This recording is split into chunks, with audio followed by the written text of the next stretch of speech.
President Biden attended church while on vacation with his family on Sunday. Our own Fox reporter says Biden looked frail, tired, and confused at times. His son Hunter appeared to check on his dad multiple times to help him with cues to stand or sit during the church service.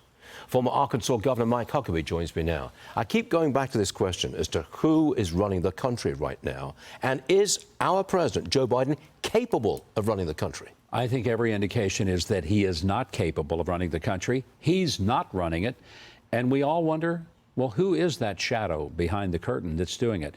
Can I throw something in? I just saw this optimistic message that Kamala Harris is doing. And it reminds me of the story of the guy who was an optimist, and he fell off a 78-story building. And someone heard him at the 36th floor saying, "So far, so good." And when I hear that the Democrats have this message of optimism, that's what I'm thinking. Optimistic about what? What they have done to the economy? But I know that was not your question. No, I couldn't resist. But they're trying to get over that. They'll gloss over that. I'm surprised that she's agreed to do some kind of a formal sit-down interview this week. I'd like to know who with. That's the issue. And when's it going to be released? I mean, I can see them doing a print media interview on Friday afternoon, which they release at midnight on Friday. So, and it's a Labor Day weekend. I mean, I can see that coming a mile off. And hard-hitting questions like, what's your favorite color? Who do you think the greatest rock band ever was? But if they don't ask her hard questions about the policies that she has taken, the changes that she's made, and how she will implement those policies, then it's not a legitimate interview. And it won't work, because the public will know. I mean, you can't answer those questions. You really ought to answer those questions.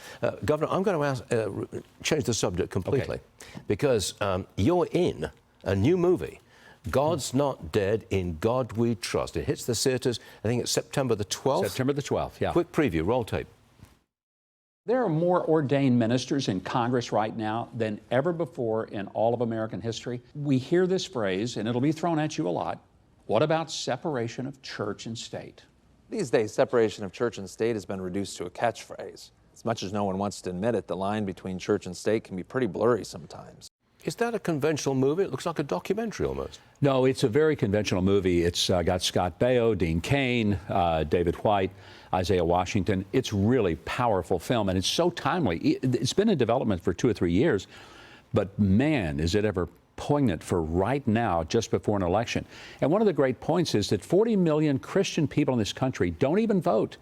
Think about that, 40 million. If half of those people would vote, the election is transformed. So it's really about, should people who are Christian get involved in politics, even to the smallest level of voting? And the answer is a profound yes. By the way, that's an Oscar-winning performance I have in this film. I'm already working on my speech. You play yourself.